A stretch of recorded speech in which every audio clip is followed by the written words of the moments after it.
and I don't care if people ever get this. I don't, because I know they're never going to get it. They don't judge play calls. They judge play results. You have no idea what the play call is.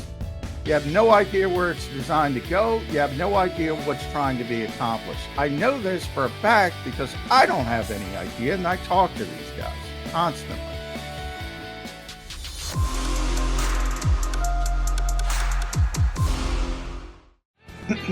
Welcome in, everybody. A Thursday edition of Birds 365, a coordinator Thursday edition. Johnny Mac, good Thursday to you, sir. How you doing? Doing well, yeah. It's not a rumor. The Eagles have coordinators, and they will speak later today, scheduled about 1 o'clock ish. I always say ish because, but the coordinators tend to be on time, so at least the previous ones. So we'll see how it works out. But yeah, you finally get to hear from Vic Fangio and Kellen Moore. And Michael Clay. I think Michael Clay will speak too. Is that right? I don't know, to be honest. Probably not. But at least we know Michael Clay. We know he exists. Yeah. So everybody's waiting to hear from Vic and from Kellen. John, how do you approach the first meeting with two coordinators like that from your perspective as a reporter? Plenty of experience in recent years with the Eagles. Yeah, I mean, with Vic and Kellen, it's not as a big a deal. You're trying to feel people, especially when you have young coordinators. In the case of, you want to go back to Jonathan Gannon, you had no idea. I assumed, to use him as an example, he's a first-time defensive coordinator when he got here. I assumed he was going to use more of the Mike Zimmer philosophy, or maybe some Matt Eberflus thrown in, because those were the spots he was at previously. And no, he went with big scheme and big philosophy. So you're trying to feel them out what they're going to do. In the case of Vic and Kellen, we pretty much know because they have long histories. In the case of Vic, a very long history. So it's more about players and how you're going to fit in with the coaching staff, especially with this unique setup with Nick Sirianni. I think more people are going to be excited about Vic talking because he's the higher profile one. But to me, it's more about Kellen Moore because that situation is far more important from my aspect of how it's going to unfold. Because Vic's in charge of the defense. Right. I mean, I agree. I'm a lot more interested actually in Kellen Moore than I am Vic Fangio. Yeah. So to me, the other side of the football is the far more interesting part. Even though it's got more talent, it's probably going to be better. Where the buck stops on defense. We don't quite know where it's going to stop on offense. We know Jeffrey Lurie wanted it handed over to someone else, but we'll see in the midst of it all how that factors in, because already we've seen Nick sort of, we're going to do stuff. It would be dumb to take everything out of the offense that was successful. So already you see those little breadcrumbs saying, all right, this is going to be interesting because these two don't have a history together. And is it going to be seamless? Probably not. Is he going to allow Kellen Moore that had the freedom that Shane Steichen and Brian Johnson did not? These are all interesting questions. We're not going to find out the answers to them, obviously, today. But I think the dynamic is more interesting with Kellen Moore than Vic Fangio, because Vic's in charge of the defense. Yeah, so we'll see how the questions go. We'll see what Kellen and Vic have to say today at their coordinator press conferences, as Johnny Mac mentioned, scheduled for 1 o'clock today. So John will wrap up Birds 365 and head down to the NovaCare complex to talk to them. I want to welcome everybody in today, our loyal chat. We appreciate everybody being here. Make sure you like the show. Let's get to 150 likes again. So we appreciate, if you like the show, you like it. We appreciate you all being here. Johnny Mac, how much of a problem? Maybe it's not a problem, but from my perspective, I see a potential problem with the way they're set up. And what I mean is, if Kellen Moore has great success this year, is he gonna be back here? Is he gonna get a head coaching job and you're gonna need another new coordinator? Like I've been saying all offseason, I want to see Jalen Hurts take another step forward, but it's got to be hard when he's had this many coordinators.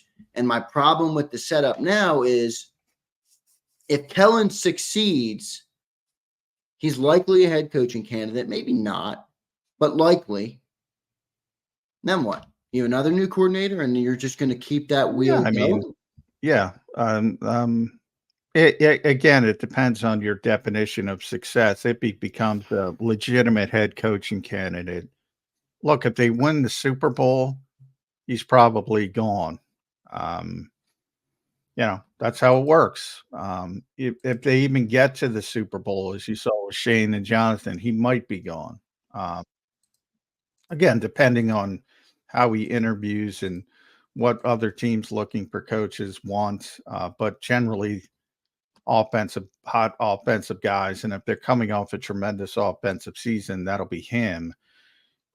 If they win the Super Bowl, they're not firing the head coach. A lot of people, may want to go down that route because they'll give Kellen Moore the credit, whatever. They're not firing the head coach if they win the Super Bowl. So it's not like you're firing the guy and elevating Kellen Moore. So you're going to lose him. That's just the nature of football. I never got in the aspect of, the head coach has to be the play caller because you're at the risk of losing him. Come on. There's so much turnover in this league. The Eagles are more patient than most, certainly when it comes to the front office, more so. But even from a coaching perspective, they're more patient than most. There's so much upheaval. What are you worried about 3 years down the line, 4 years down the line? He's probably not going to be the offensive coordinator. If they fail, he's probably not going to be the offensive coordinator. And you're If talking, they fail, there's probably going to be a whole new regime. well, Let's that's be the real. whole Yeah. point. If you fire the head coach, well, the new head coach is probably going to want his own people in there. Not, the way Jeffrey Lurie has gone in the past at times, with the exception of Chip Kelly, who got murdered or is about to get murdered later today by Deshaun Jackson and LaShawn McCoy when their podcast is released. But with the exception of Chip Kelly was kind of the hot candidate at the time, for whatever reason. He's always gone understated when he's hiring a head coach, off the radar, going all the way back to Andy Reid, really. So, if you go that direction again, well, maybe you can say, hey, you can have the job, but Kellen's going to be the offensive coordinator, or you can have the job, but Vic's going to be the defensive coordinator. So there's a small path that the head coach gets fired and coordinators can be back, but it's a small path. So I've always agreed with you on your take on play calling head coaches versus overall CEO head coaches. And I'm wondering if that's changing though, because of this. Like if you're a team that has Super Bowl aspirations year in and year out, you have all these guys under contract, wouldn't it be great to have a head coach that's a play caller that can handle those duties? Because really that's what Nick Sirianni was originally hired for. And if you're going to keep losing these coordinators, it's tough to say, okay, we're going to make a run to the Super Bowl every year with a new coordinator every year. How can we expect to get the most out of Jalen Hurts in the offense if that's the case? I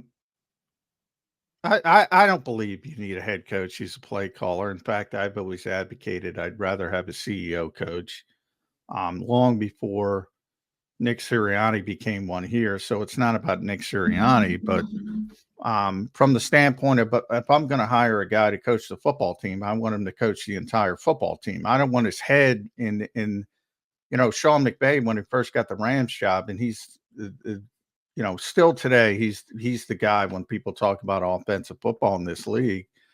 And when he first got the Rams job, he would go sit down on the bench with the quarterback and have his head buried when Wade Phillips was handling the defense. And I'm like, I don't want that. not that they haven't, not that you can't succeed. Most people go that way. So if most people go that way, the odds are you're going to win at times with a coach like that, because most teams, I think it's regressive thinking. They think it's forward thinking. Um, Most teams go that way. So the odds are you're going to have guys. But Kyle Shanahan's the best. If there's close to 100% consensus in this league, it's that Kyle Shanahan is the best play caller, the best schemer, the best everything. And he's a freaking disaster when it comes to game management. And you know why he's a freaking disaster when it comes to game management? Because he's always worried about the next play, and he's not focused on the situation of the game and all that kind of stuff. Now you can go about that in different ways. You can hire a game management specialist. A lot of teams have that now. But if you're not going to listen to them, what does that matter? So, you're not getting a better play caller than Kyle, and he constantly craps the bed when it comes to game management. Well, Andy Reid's another example if you want to point to the success side, right? I mean, he's got 3 Super Bowls now, so and people killed him here for game management. Yeah, and that's been, I mean, it took him a long time to learn how to manage a game, and he's still learning. He still makes he still makes mistakes, and he's more Andy's, when people call Andy hands-off play callings during games. Andy's got this cachet to him that he does, he can do whatever he wants. So he might hand off play calling and you don't even know it for a quarter, a half.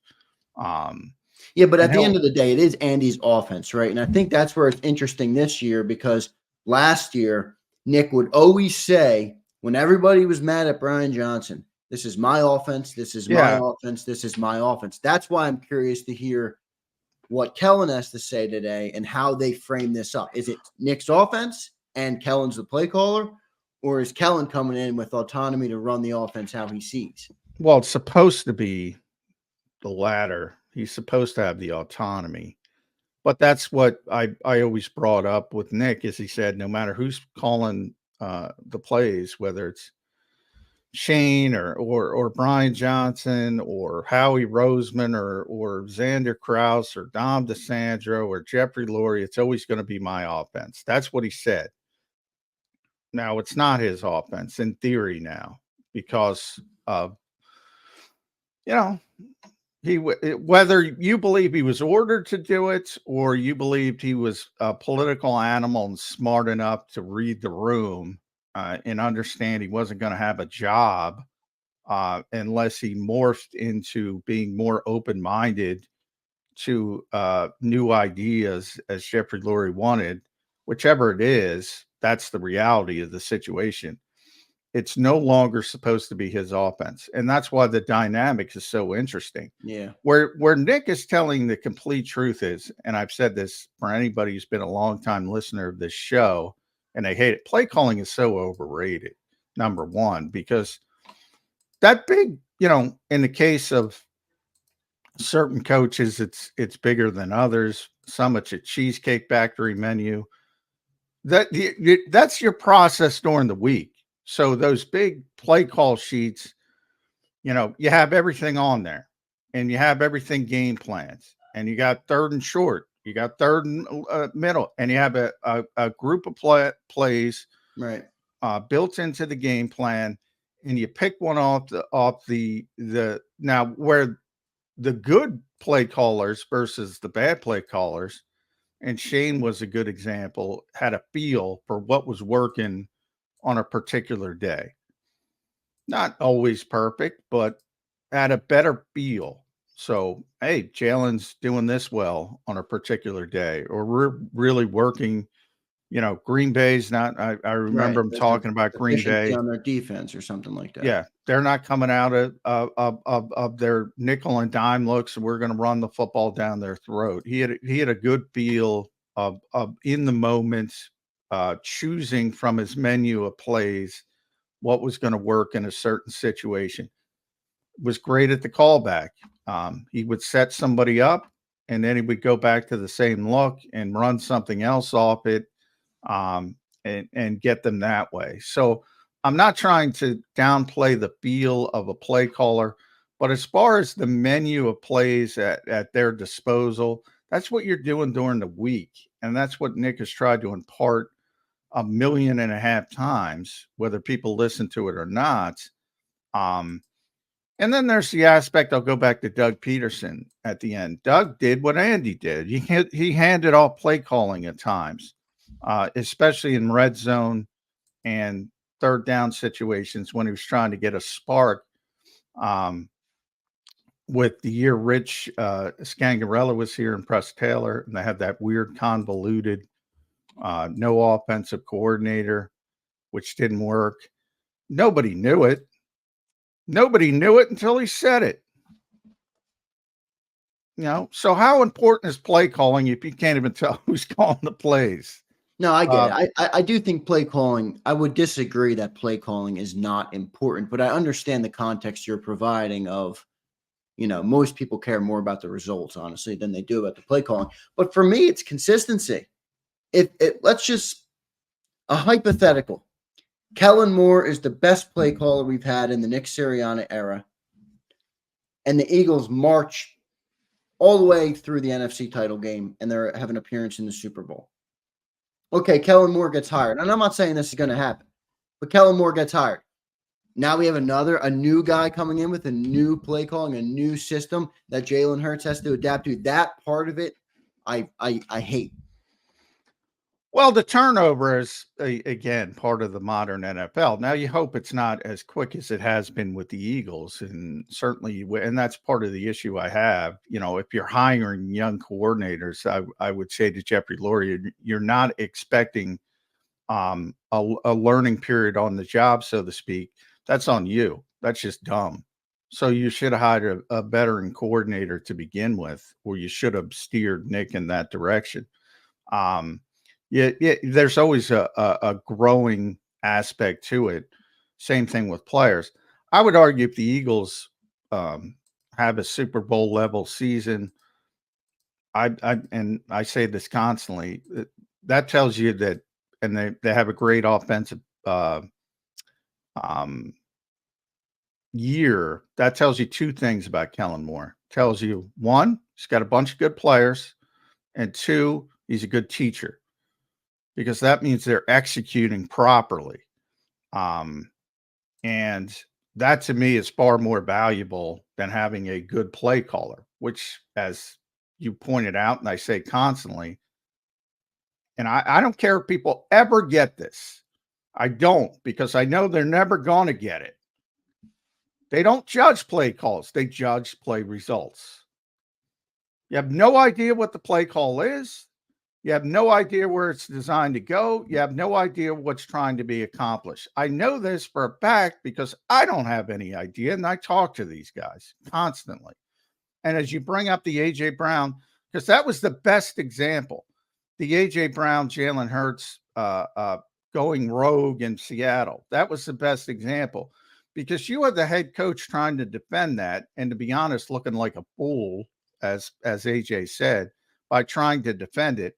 Other than it didn't make any sense to anybody on the outside. And sure enough, it didn't make sense because he was trying to protect his players who went rogue.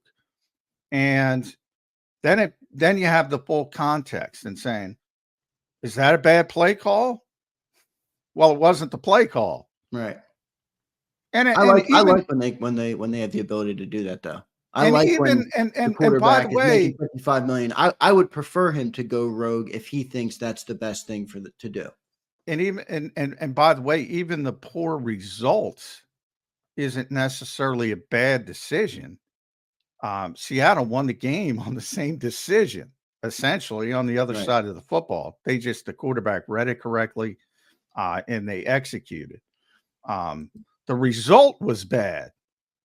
Just because the result was bad, and I'll go back to Doug, you might have the best play call you've ever called dialed up, and the left guard misses a block, and bang, nobody will know it. Yeah, I mean, there's some nitpicking I could do to that when it's 3rd and 23 and they throw a bubble screen. People are going to criticize that. Now, if it went for 40 yards, yeah, you're right, but Well, in 3rd and 23, when you throw a bubble screen, you're not trying to get a first down. Yeah, well, I know. It's But like there was that highly debated call late, and I forget what game it was, where the Eagles offense was stagnant and A.J. Brown was shrugging or Devontae Smith was shrugging. They showed him on camera. I forget. Well, they always say that, but that's the point. It's like a baseball manager throwing a garbage reliever in because you're down 10-3. You're not trying to come back. You're trying to get to the next day. In the case of a bubble screen on 3rd and 23, you're trying to pick up 5-10 yards to get in a better position to do whatever you want to do when you're punting the football or whatever you want to do. Maybe you're trying, if it's a game desperate situation, 3rd and 23 are going to lose, then you got to do something else. Then if they don't try to, you got 2 downs at that point. So you're trying to get the first down. You're trying to accomplish a certain number of things. But if it's 4th and 23, yeah, I'm with you. Throw it up. Who cares? Give somebody a chance to make a play. And if you're throwing a bubble screen there, yeah, have at it. But there's a lot of context to these things. And the biggest context to play calling in general is most of the work is done during the week.